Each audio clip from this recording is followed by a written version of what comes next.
My sister didn't hesitate. Her voice was clean practiced. It's only for family. I stood there with my phone pressed to my ear, realizing I'd just been uninvited from my parents' anniversary party, the one I helped pay for. In one sentence, I stopped being a daughter and became an inconvenience. I didn't argue. I didn't cry. I felt something colder settle in. Because if I wasn't family anymore, I wasn't obligated either, and the choice I made next would unravel everything they thought they controlled. Before I tell you how it unfolded, tap like, comment where you're listening from. If you felt erased, share it. My name is Larissa. I'm in my mid-30s and I make my living as a freelance photographer. Nothing flashy, no company name worth dropping, just me, my camera, and long hours chasing light that feels honest. I've always liked work where results speak quietly for themselves. Maybe that's why my family learned early on that I wouldn't make noise even when I was carrying more than my share. From the outside, my family looked steady, respectable, the kind neighbors described as close. Holiday cards on the fridge, framed photos lining the hallway, smiles that knew how to hold for just long enough. Inside, though, roles were fixed early. My sister was the one everyone talked about. Talented, charismatic, the center of every story. My brother was the planner, the voice of reason, always explaining why things were the way they were. And then there was me. Reliable, quiet, the one who made problems disappear without asking to be seen doing it. Money was how I helped, not because anyone demanded it outright, but because the need was always implied. A message about repairs that couldn't wait, bills that stacked up faster than expected, a rough patch that would only be temporary. I sent payments the way some people send apologies quickly, instinctively without wanting credit. Every transfer felt like proof I belonged. Like if I kept the foundation solid, no one would question my place in the family. Gratitude came in small doses. A brief thank you, a soft, "you're a lifesaver." Then the subject would change. No one asked how it felt to always be the one filling the gap. No one wondered what it cost me to stay that dependable. I told myself that's just how families work. Someone has to be the steady one. When my parents' anniversary started coming up, I heard about it sideways. Not from them, not from an invitation, just hints. A comment about dates, a remark about how everyone would be together. I assumed my name was already included the way it always had been. Why wouldn't it be? I'd help cover the costs. I'd supported them for years. I was their daughter. That assumption lasted right up until it didn't. Right up until I realized I wasn't part of the picture they were celebrating. And that realization didn't hit all at once. It crept in quietly, the way truth does when it's been waiting for you to catch up. By the time I understood what was really happening, it was already too late to pretend this was just a misunderstanding. The weeks leading up to the anniversary moved strangely. Nothing dramatic happened at first. No arguments, no blow-ups, just small requests spaced close enough together that I felt them before I questioned them. My sister texted one afternoon, casual as ever. She needed help covering travel costs for a relative. "It's not much," she said. The number wasn't outrageous, but it wasn't small either. I stared at the message longer than usual. Something in me hesitated. Not because I couldn't afford it, but because I was tired of pretending these asks were temporary. So I said no. Just one word, no explanation, no apology attached. The reply came fast. Not angry, disappointed. The kind that's meant to bruise quietly. She told me she didn't expect this from me, that everyone was counting on things going smoothly, that I was putting unnecessary stress on our parents during an important time. The guilt slid in on reflex. I almost gave in. Almost. But I didn't. That's when the temperature changed.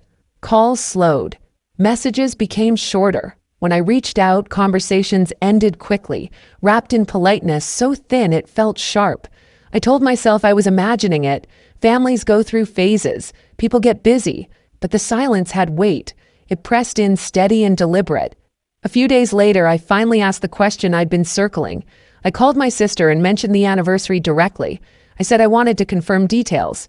Dates, location, simple things. There was a pause. Not a dropped call, not bad service. A pause long enough to say she was choosing her words, then she said it again. "It's only for family." She didn't raise her voice. She didn't explain. She said it like it was obvious, like she was reminding me of something I should have known all along. I remember looking at my hand while she spoke, noticing how tightly I was gripping the phone. My knuckles had gone pale.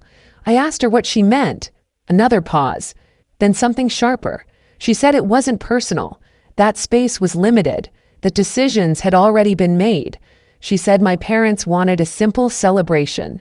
She said a lot of things without saying the one thing that mattered. I wasn't invited. Not forgotten. Not overlooked. Excluded. After the call ended, I sat in my car with the engine off, listening to the faint hum of traffic nearby. I replayed the last few years in my head. Every payment. Every late-night conversation where I reassured them things would be okay. Every time I stepped in so no one else had to feel uncomfortable. I thought about the guest list I'd heard mentioned, the people who made the cut, friends, relatives, neighbors, people who hadn't helped keep the lights on. That's when it landed fully. I hadn't been funding a family. I'd been financing a version of it that didn't need me present. I wasn't a daughter in that picture. I was a line item, useful, silent, replaceable. And once I saw it, that clearly I couldn't unsee it. What broke me wasn't the party. It was understanding that this wasn't a mistake. It was a choice, one they were comfortable making. That night, everything went quiet in a way I wasn't used to. Not the comforting kind of quiet, the kind that makes you notice the hum of the fridge, the tick of the wall clock, the way your own breathing sounds unfamiliar when no one else is asking anything from you. I didn't cry. That surprised me. I kept waiting for the wave to hit the anger, the sadness, the urge to explain myself to someone who might finally understand. It never came. What settled in instead was a clear, almost clinical calm. I sat at my desk and opened my laptop not to work but out of habit. The screen glowed back at me with half-edited photos, light and shadow. People framed carefully so you could see who they were without being told. I realized I'd been doing the opposite in my own life, overexposing myself so others could stand comfortably in the frame. I closed the laptop. For the first time in years, I didn't think about what I owed anyone. I thought about what it would feel like to step out of the role I'd been cast in. Not dramatically, not angrily, just quietly. The realization came fully formed. If I wasn't family to them, then I didn't need to keep performing like I was. I didn't need to argue that point. I didn't need permission to stop. I packed slowly, not like someone running away, like someone being deliberate. Camera first, the good lens, a couple of memory cards, clothes that felt like me, not like someone visiting out of obligation. I lined everything up on the bed and noticed my hands weren't shaking. I called my best friend. She picked up on the second ring. I told her I was leaving town. I didn't explain why. I didn't have to. She asked where. I said, Paris, surprising myself with how easy it was to say out loud. She didn't laugh. She didn't question it. She said she'd help me book it and told me to send my dates. That was it. No speeches, no advice, just support. Later, as I zipped the suitcase closed, I felt something shift. I wasn't choosing distance to punish anyone. I was choosing space so I could hear myself think again. The difference mattered. At the airport the next morning, the world felt oddly neutral. No one knew me. No one expected anything. I boarded the plane surrounded by strangers and felt lighter than I had in years. As the city shrank below the window, I didn't feel like I was leaving something behind. I felt like I was finally stepping towards something I'd postponed for too long. This wasn't revenge. Not yet. It wasn't even defiance. It was the first boundary I'd ever set without explaining myself. And once that line was drawn, I knew things wouldn't go back to the way they were, because the version of me that kept everyone comfortable at my own expense didn't fit anymore. The anniversary weekend arrived quietly for me. Paris woke up without knowing anything about my family. Light slid between buildings. Scooters rattled past cafes setting out chairs. I stood at the window of my small hotel room, coffee warming my hands, and felt something unfamiliar settle in permission. No one here needed anything from me. No one was waiting to see what I would cover, fix, or smooth over. Back home, the party was already in motion.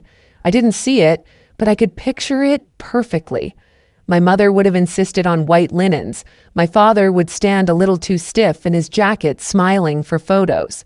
The room would be filled with people who knew our family just well enough to admire it. A band in the corner, glasses clinking, laughter rising and falling on cue, and one chair missing. I hadn't planned anything dramatic. That part matters. I didn't wake up intending to make a statement. I didn't craft a message or rehearse a line. I went out that afternoon and did what I always do when I'm somewhere new. I walked until something caught my eye. The river looked like brushed metal under the late sun. Couples leaned against the railing. A street musician tuned his instrument, testing notes softly. I lifted my camera and followed the light frame by frame. I wasn't trying to capture perfection. I was looking for honesty.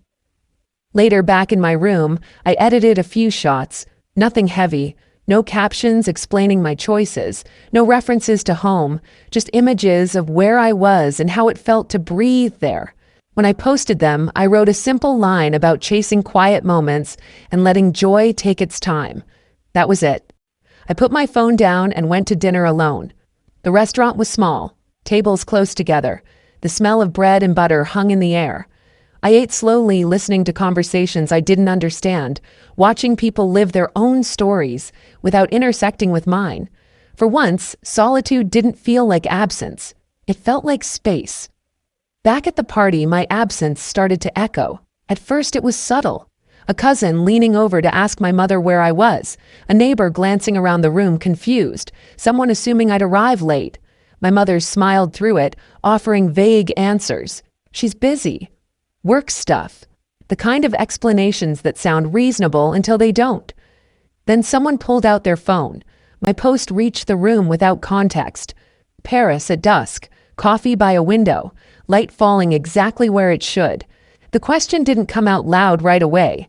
It passed from person to person, soft but persistent. Why isn't she here? My sister noticed the shift before anyone said anything directly. She kept adjusting things, straightening place cards, checking on the band, smiling too brightly. Control was her comfort, and control was slipping. By the time dinner was served, the room had changed temperature. Conversations stalled. Laughter didn't land the way it was supposed to. Someone asked my mother outright why her daughter wasn't celebrating with them. My mother's answer wavered. She smoothed it over, but the cracks were visible. I didn't know any of this yet. I was walking back to the hotel, the city warm around me, when my phone started vibrating. I let it ring. The second call came seconds later, then a third. I stopped on the sidewalk and watched the screen light up. Home. I didn't feel panic. I felt curiosity. I waited until the call stopped before I went inside. The first message was from my mother. Short, urgent. She asked me to call her as soon as I could. No explanation, just a plea wrapped in politeness. I waited. When I finally answered, her voice cracked before she finished saying my name. She told me people were confused. She said guests were asking questions. She said things were getting out of hand. I listened without interrupting, leaning against the window, watching headlights move along the street below. Then she said it. She said my post had caused a scene, that people were talking, that some had left early. She asked why I would do this to them. I asked her what exactly I had done. There was a pause. She said I knew what she meant, that I should take it down, that I should help them smooth this over. I didn't raise my voice. I didn't accuse her. I just said I hadn't mentioned the party. I hadn't mentioned them. People were reacting to what they saw, not to anything I said. She didn't have an answer for that. The call ended with her asking me to think about the family. Minutes later, my sister called. Her tone was different, sharper. She said I'd humiliated them, that I'd made our parents look bad. She accused me of being selfish, of choosing attention over loyalty. She demanded I take the post down immediately.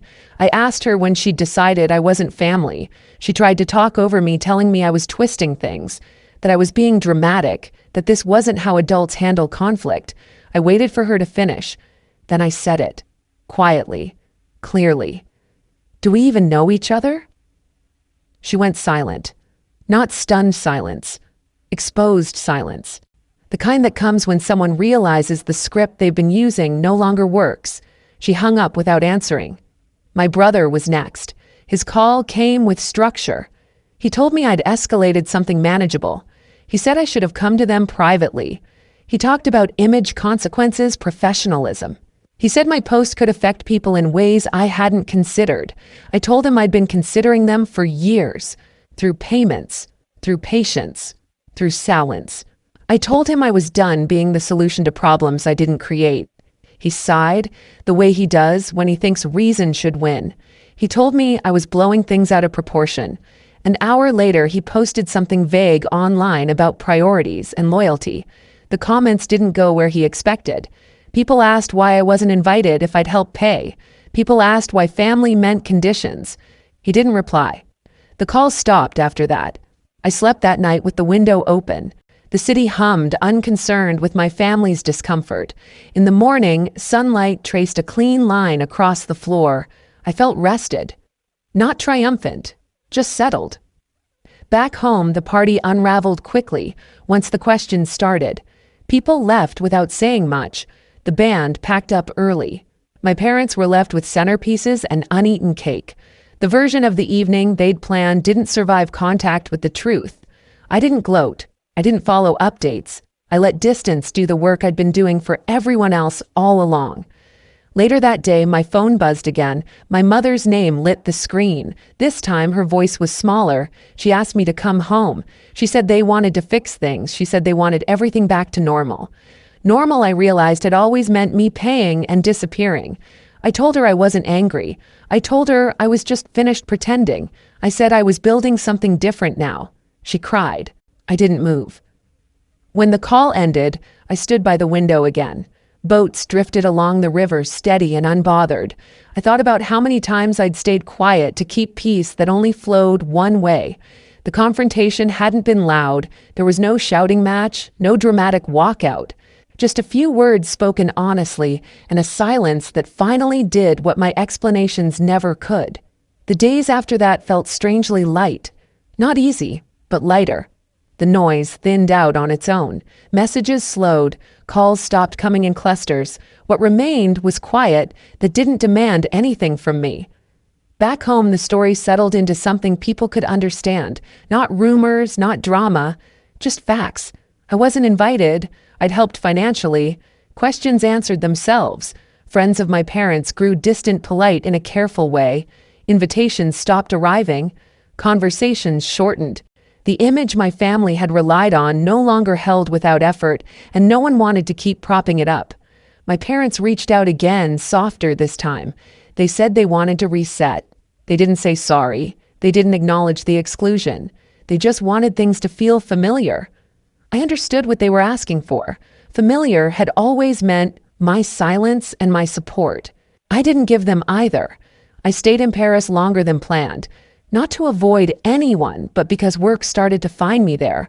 A small gallery asked to see more. A magazine editor wrote to say my photos felt honest, like they weren't trying to impress anyone. I booked shoots. I answered emails that were about art, not obligation. When I thought about my family, it no longer felt sharp. It felt distant, like an old role I'd outgrown. I hadn't destroyed anything. I'd stepped out of a pattern that erased me. Peace didn't arrive with applause. It arrived quietly in mornings that belonged to me and work that asked for vision instead of sacrifice. For the first time, the aftermath wasn't something I had to clean up.